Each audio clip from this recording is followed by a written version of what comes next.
are God's gift to journalism. In one about the Hunter Biden laptop, the author says that every single fact in the New York Post story was accurate. And Chairman Comer, I notice you blew up the cover of that New York Post story, which I appreciate you doing that because I'd like to dig into this article. The very first paragraph says Hunter Biden introduced his father to a top executive at a Ukrainian energy firm less than a year before the elder Biden pressured government officials in Ukraine into firing a prosecutor who was investigating the company. That is false. 100% false. Is the gentleman sure about that? Yes, in fact, I am sure about that. And as the lead counsel in the first impeachment investigation, we proved that he was actually fired because he was not prosecuting corruption, not that he was fired because he was prosecuting corruption. Corruption of the president's son's company? I'm sorry, would the gentleman yield corruption of the president's son's company? I'd like to reclaim my time. Gentleman's recognized.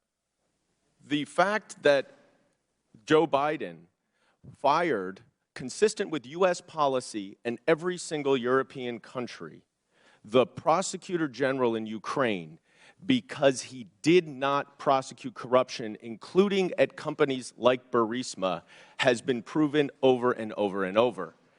And if you want to know who actually prosecuted Burisma, Chairman Comer, you should talk to the British authorities, because they were the ones who were prosecuting Burisma, and they couldn't get any cooperation from the Ukrainian prosecutor general. So that's why he was fired. So right off the top, the very first paragraph of this so-called bombshell story is completely false. Now, what is the allegation that we are hearing from our Republican colleagues about the connection to Joe Biden and Burisma? It is an email from a Burisma employee thanking Hunter Biden for organizing a meeting with the Vice President Biden. We know nothing about the substance of that meeting. We know nothing about how long they met. It was not on Vice President Biden's schedule. And in fact, I would ask my Republican colleagues, do you meet with foreign businessmen? Do you meet with foreign diplomats? If we were to say to you every single time you met with somebody that you discussed something that you're voting on, how would you react? It's preposterous.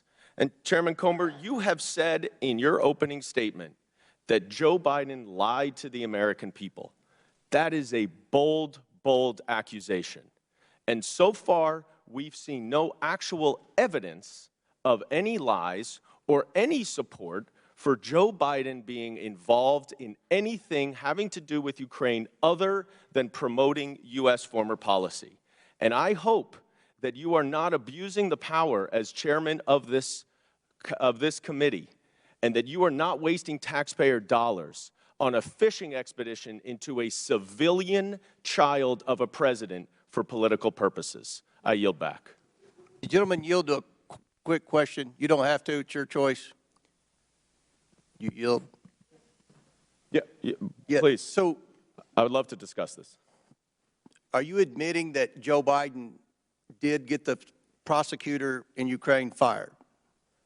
I think it's very clear that Vice President Biden, along with all of our allies in Europe, pressured Ukraine to fire a corrupt prosecutor general who was not charging corruption cases that would have included potentially Burisma. Corruption with his son's company? Yes. In fact, if what he wanted was the prosecutor general to prosecute corruption, and the allegations that you are making and that the Russians are making, because this is all part of Russian propaganda, is that Burisma was corrupt and Joe Biden was trying to stop an investigation into Burisma. That is categorically false, and there is no evidence of it. Mr. Chairman, we're going to recognize one more speaker.